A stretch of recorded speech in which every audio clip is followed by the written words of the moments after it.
สบายดีทุกคนยินดีต้อนรับเข้าสู่ช่องอาคาน้อยกับพบกับบรรยากาศค่ำๆมืดๆนะมีอยู่ป่าวันนี้เราเข้ามาป่าพี่น้องเอ้ยเข้ามาป่านี่คือหัวเราล้อมไว้ตรงงัวตะควายออกมานะมาหล่อป่ามื้อนี้เจอฟงไก่ป่ากำลังสิเข้านอนแหละแต่ว่าเราบ่เห็นเลยนอนอยู่นี่3-4ตัวหากว่าเข้านอนตอนนี้ประมาณ6 โมงแรงพอดีมันเข้านอนแล้วพอดีเราไปปลุกมัน มันบินหนีหมดมื้อนี้ก็เลยว่าสิมาเลาะส่องปลาส่องสัตว์ป่าเนาะเดี๋ยวตัวใดเป็นเอาก็เอาตัวใดบ่เป็นเอาก็เอาสิท้ายให้ทุกคนได้เบิ่งกันทุกคนเดี๋ยวลุ้นนำกันว่ามื้อนี้เฮาสิได้มันหยังแดโอ้ยคิดฮอดบรรยากาศเก่าๆช่วงอัน4 ปีก่อนเนาะ4 ปีที่แล้วน้องตาไปเคยติดตามเฮายุคบุกเบิกเฮ็ด YouTube นี่เฮาสิเข้าภูเข้าป่าแบบนี้ทุกคืนเลยมื้อนี้นอนสวนคนเดียวก็เลยว่ามาเลาะป่ากันพี่น้องเดี๋ยวลุ้นนำกันปัญหาที่เวลาเข้าป่าต้องเจอก็คือยุงเนาะยุงโคตรหลายหรือว่าเขาต้องไต้ยาตัวนี้บ่แม่นสิเป็นไข่ปลาอย่างโอ้ปันนั้นหางพึ่งเลยโคตรหลายโอ้เสียดายทุกคนเราไม่เห็นมันนะ3 ตัวคิดว่ามันมีแต่ตัวเดียวไอ้มีตัวหนึงได้ยินเสียงตัวหนึงบินออกแล้วหากว่ามาเฉยๆเอ้าบินออกไปอีก2 ตัวมันนอนอยู่นั่นโอเคทุกคนเดี๋ยวสิถ่ายทุกคนได้เบิ่งกันว่าเขาสิได้มันหยังได้มื้อนี้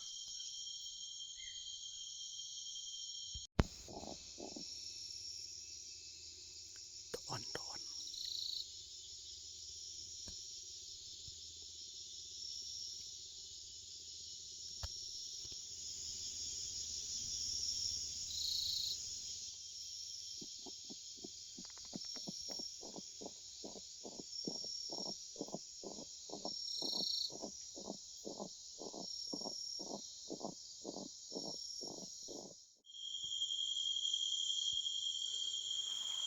ได้เวลา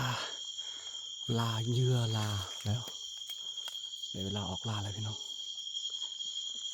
ไอ้สิซองเบิ่งว่าเขาสิเจอมันหยังได้บางมือโชคดีก็เจอสัตว์บางมือบ่โชคดีก็บ่เห็นหยัง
ส่วนหลายเขาจะเห็น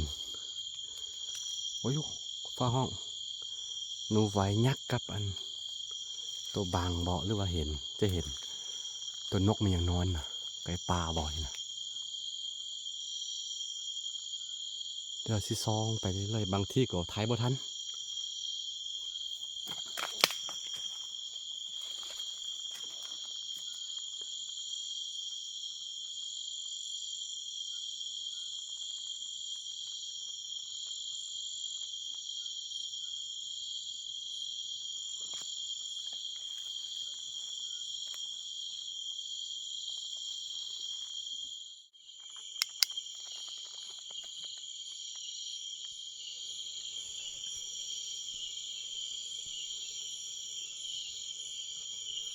ตัวน้อยแบบนี้ผมบ่เอา ยไปว่าให้มันสวยงามนกน้อยนกน้อย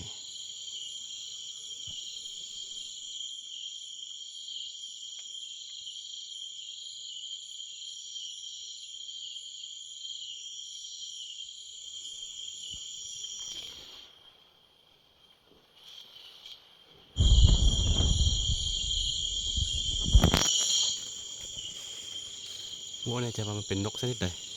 ท้องสีขาวพวกนี้มันสิบ่หนีอยู่แล้วถ้าว่าบ่เขาบ่เฮ็ดแฮงบ่รบกวนมันแฮงนะ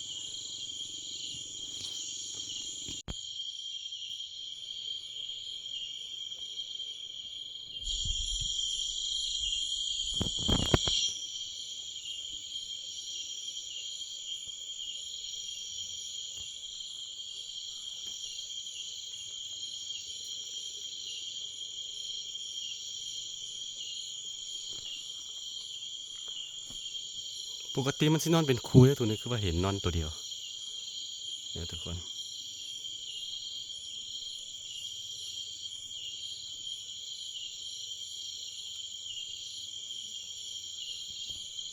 โอเคโอเคเขาสิบ่รบกวนมันเด้อถ่ายภาพซื่อๆ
สะท้อนแสงนะมันสะท้อนแสงนี่สวยงามอยู่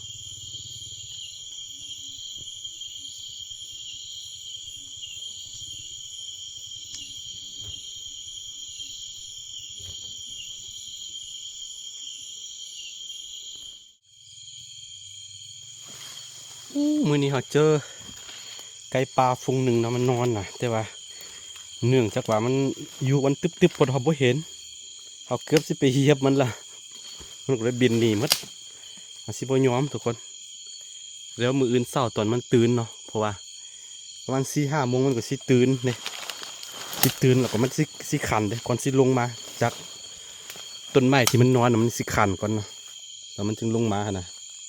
เดี๋ยวรุ่นน้ำกันมื้ออื่นสิมาอีกก็มื้อนี้เขาไม่เห็นตัวอ้นเนาะอ้นแก้มแดงได้ยินเสียงมันกัดอยู่ตามนี้เดี๋ยวมื้ออื่นสิมาต่อเอาก่อนใกล้ๆสวนเนาะพ้นเห็นแสงแวบๆนิดนึงคือบ้านสวนเนาะ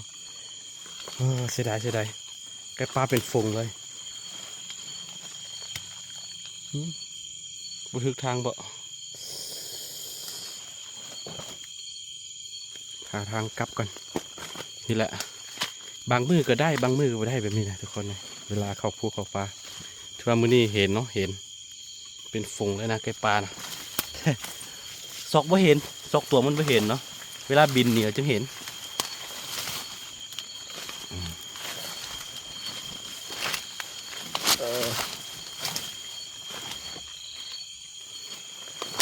เดี๋ยวสิไทยอาณาจักรบ้านสวนยามกลางคืนให้ทุกคนได้ชมกันเพราะว่าช่วงนี้หาเอาไฟโซลาร์เซลล์มาใส่แล้วก็เห็นหมดทั้งงานเลยอยู่ป่าเราเห็นไฟหลายๆดอกก็สิสงสัยว่ามันบ้านผู้ใด บ้านอาคาน้อยเองพ้นเห็นบ่ทุกคนนั่นนะคือบ้านสวนเฮาเห็นดอกไฟหลายๆดอกพุ่นตัวนั้นคือบ้านเนาะตัวนั้นคือตุ๊บพุ่นเห็นเนาะแล้วก็ที่เห็นนั่นนี่คือจะเป็นน้องป่าเด้อ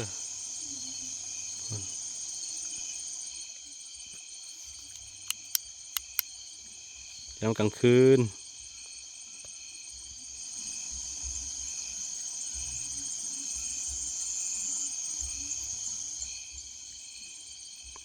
ได้ยินเสียงน้ำไหลชาชา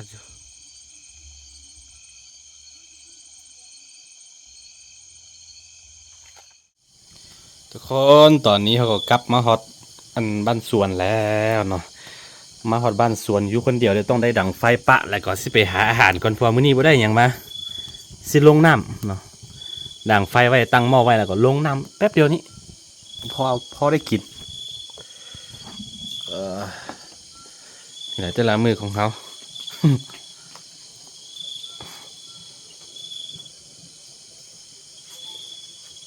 จับของจับวิงลงน้ำ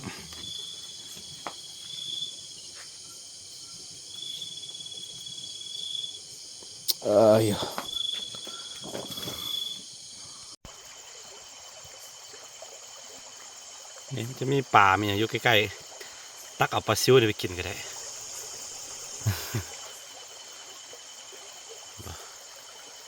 มีปลาซิวหลาย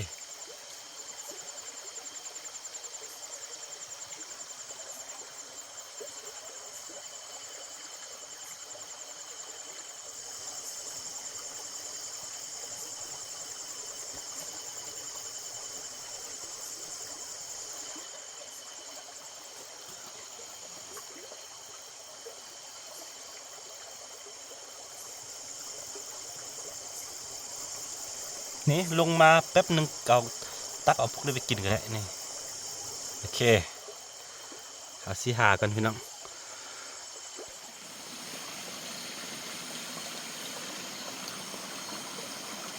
โอ้ปลาซิว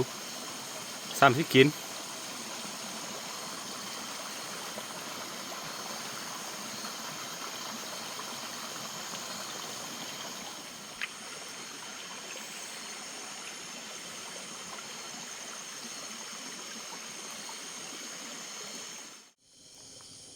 ตอนนี้เขากลับมาหอดบ้านสวนแล้วก็สิเอาอาหารไม่เห็ดอาหารกิน